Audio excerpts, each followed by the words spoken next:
ওসমান হাদি বাংলাদেশে এক নতুন ইতিহাস করে দিয়ে গেল, যাকে এক পলক দেখার জন্য মাইলের পর মাইল রাস্তা মানুষ হেঁটে আসছে। ওসমান, তুমি দেখে যাও, লক্ষ লক্ষ জনতা, তৌহিদি জনতা তোমার জন্য পাগল। তবে প্রত্যেকটি মানুষের দাবি একটাই, আমরা কি এখানে কান্নার জন্য এসেছি?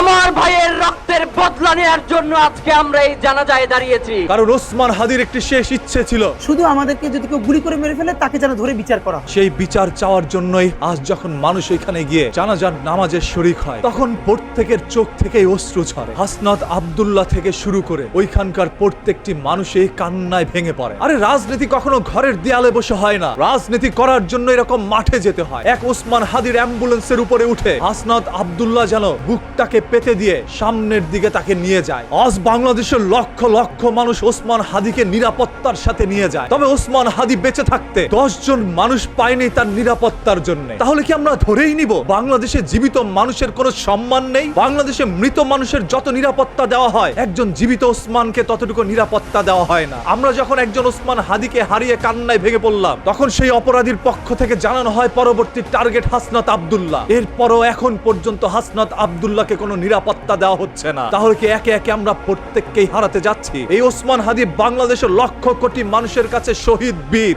আবার কারো কাছে ওসমান হাদি রাজাকার। ওসমান হাদি যাদের কাছে রাজাকার, তাদের দৃষ্টিভঙ্গি আমাদের পরিবর্তন করতে হবে। যদি আমরা তাতে ব্যর্থ হই, তাহলে তাদের দৃষ্টি কেড়ে নিতে হবে। তাহলে এই বাংলাদেশের শান্তি ফিরে আসবে, আমরা স্বাধীন হতে পারবো। বাংলাদেশের ইতিহাসে তো আরো অনেকের কথাই শুনেছি, যাদের জানাজার নামাজে একটা এলাকার সহসভাপতি পর্যন্ত যায় নাই। তবে আজ একজন নিম্নবিত্ত পরিবার থেকে উঠে আসা একেবারে স্বাভাবিক একজন মাটির মানুষের জানাজায় এত লক্ষ মানুষ কেন একত্রে হইল? কারণ এইটাই মানুষের ভালোবাসা। এরাই বিদ্রোহী, এরাই চায় এদেশের পরিবর্তন, যেটা ওসমান হাদির হাত ধরে শুরু হবে। ওসমান হাদি মরে নাই, ওসমান হাদি বেঁচে থাকবে প্রত্যেকটি পরবর্তী প্রজন্মের মনে। ইনকিলাব জিন্দাবাদ। ইনকিলাব, ইনকিলাব।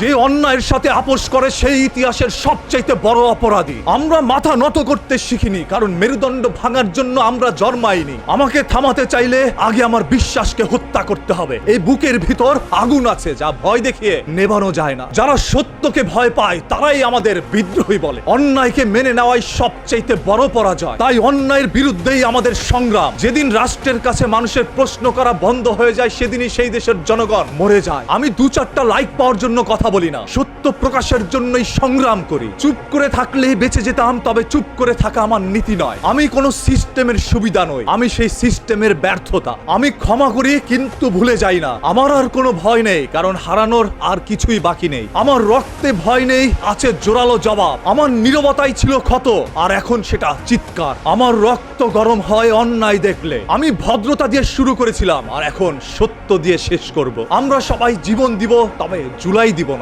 আমরা হয়তো মরে যাব, শহীদ হয়ে আল্লাহর কাছে পৌঁছে যাব, আর যতক্ষণ বেঁচে থাকি ততক্ষণ আধিপত্যবাদের বিরুদ্ধে লড়ে লড়ে নতুন বাংলাদেশের জন্য, ইনসাফের বাংলাদেশের জন্য নিজের জীবনকে জাহান্নাম বানাইয়া বাংলাদেশে নতুন একটা জান্নাত আনবো।